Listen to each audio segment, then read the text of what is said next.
पढ़ाई मेरा अध्ययन नागपुर में हुआ। 1959 में वकालत आरंभ किया। 75 साल की आयु के बाद ही मैंने कहीं कुछ महसूस किया कि थकावट होती है।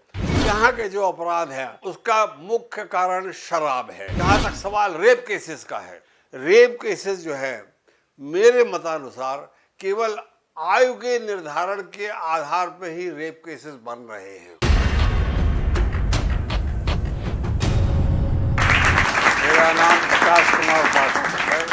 20 जुलाई को अपने 90 वर्ष पूरा करके 91वें वर्ष में प्रवेश करूंगा। मेरे पिता का नाम स्वर्गीय लक्ष्मण दत्त पाठक है। स्वर्गीय लक्ष्मण दत्त पाठक एक बड़े अच्छे स्पोर्ट्समैन रहे हैं। पढ़ाई मेरा अध्ययन नागपुर में हुआ, नागपुर हिजरत कॉलेज में। उसके बाद मैंने नागपुर लॉ कॉलेज ज्वाइन किया। लॉ कॉलेज करने के बाद इच्छा थी कि नागपुर में प्रैक्टिस करूं, किंतु 1956-57 में रीऑर्गेनाइजेशन हो गया और नागपुर चला गया, मध्य प्रदेश से बाहर, और नागपुर कैपिटल हो गया।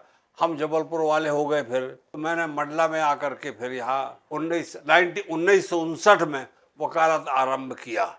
1959 वकालत आरंभ करने के बाद जब मैंने सोचा कि अब ये इतना वर्क तो है नहीं कि रात दिन पढ़ा जाए, तो अपनी एनर्जी को किस तरह से यूज किया जाए। मतलब कहने का ये कि 75 साल की आयु तक मेरे डिक्शनरी में, मेरे शब्दकोश में थकावट नाम का शब्द नहीं था। 75 साल की आयु के बाद ही मैंने कहीं कुछ महसूस किया कि थकावट होती है।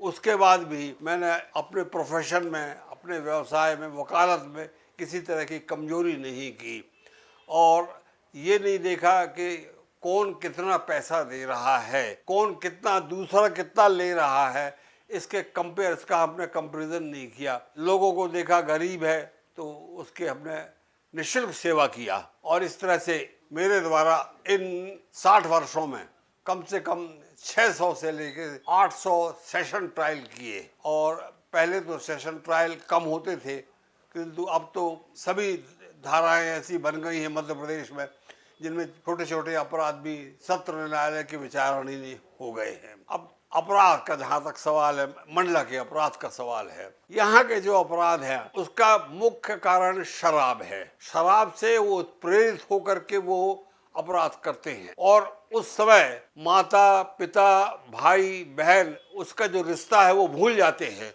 दूसरा कारण है अपराध करने का जादू टोना। जादू टोना का अपराध इतना अधिक है यहाँ कि लोगों के मन में भय रहता है कि इसने जादू करके हमारे इसको ख़त्म कर दिया, हमारे करके हमारे जानवर को ख़त्म कर दिया, हमारी फसल खराब कर दिया।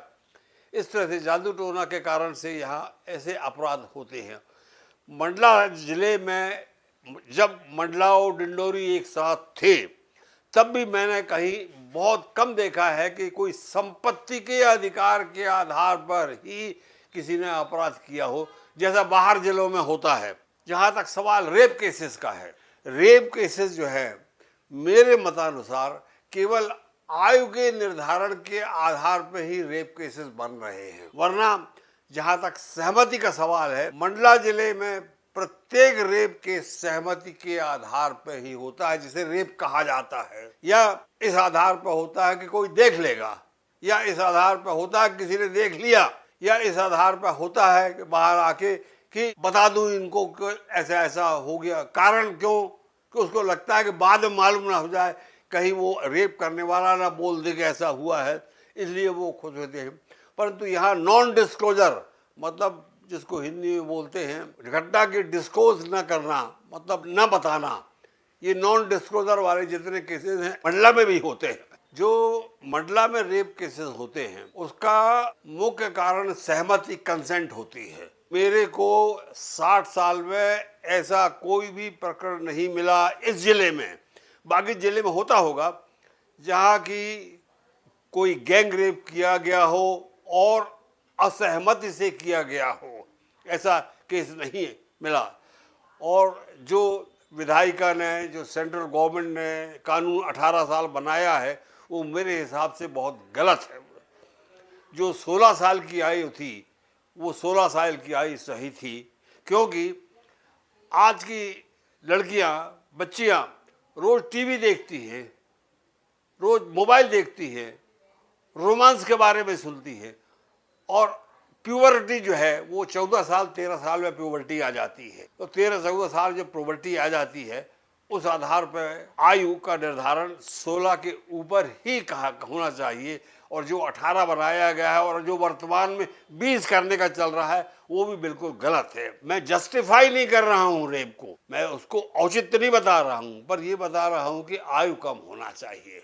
और अल्कोहल से या अन्य प्रकार के जो नशा हैं, जो कि NDPS मतलब नारकोटिक्स ड्रग्स कहलाते हैं, उनसे आप लोग, समाज के लोग, सभी लोगों को अलग रहना चाहिए, दूर रहना चाहिए। और ये ख्याल रखना चाहिए कि अपने यहाँ के जो बच्चे हैं वो भी इससे दूर रहें, उनको किसी तरह का प्रोत्साहन नहीं मिलना चाहिए। और यहाँ तक सवाल जादू टोना का है, ये जादू टोना पूर्णतः गलत है। कोई जादू नहीं होता, कोई टोना नहीं होता, बल्कि मैंने इनसे कहा मेरे ऊपर जादू टोना करके दिखा दो, क्या होगा। किसी ने जादू टोना नहीं किया, न मैंने आज तक जादू टोना का प्रभाव देखा, क्योंकि मैं कभी बीमार पड़ा ही नहीं, न मुझे किसी तरह का कोई रोग आया। ये ईश्वर की कृपा है, परमेश्वर की कृपा है कि मैं कभी रोगग्रस्त नहीं हुआ। न मुझे डायबिटीज़ है, न मुझे अन्य कोई बीमारी है, न मुझे किडनी की बीमारी है, न मुझे किसी की बीमारी है। तो न मुझे कोई जादू टोना वाले प्रभावित नहीं कर रखा, न असर कर सका। इसलिए सबको सलाह दूंगा कि आप इन चीज़ों पर विश्वास न करें अनायास। हाँ, ईश्वर विश्वास करें, परमात्मा में विश्वास करें, वो अंतर्यात्मा कहती है, उसका काम करते रहें।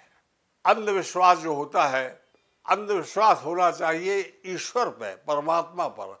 अंधविश्वास मनुष्य पर नहीं होना चाहिए कि एक मनुष्य दूसरे के अंधविश्वास के आधार पर जो काम कर रहा है वो बहुत गलत होता है, जिसमें मनुष्य अपना रास्ता, सही रास्ता नहीं चलता और गलत रास्ते पे चलता और अपराध करता है। यदि आप परमात्मा में अंधविश्वास करेंगे तो आप गलत काम नहीं करेंगे, आप अपने रास्ते से चलेंगे, आपसे किसी प्रकार का पाप नहीं होगा, आप किसी प्रकार की हिंसा नहीं करेंगे। वरना अपराध करेंगे आप, और आप नशा करेंगे तो अपराध अवश्य करेंगे। मैं अंत में विशेष तौर से मृत्यु शेर फाउंडेशन को बधाई देता हूं कि आप इसी तरह से आगे बढ़ते रहें और लोगों को सजग करते रहें और लोगों का अनुभव और साफ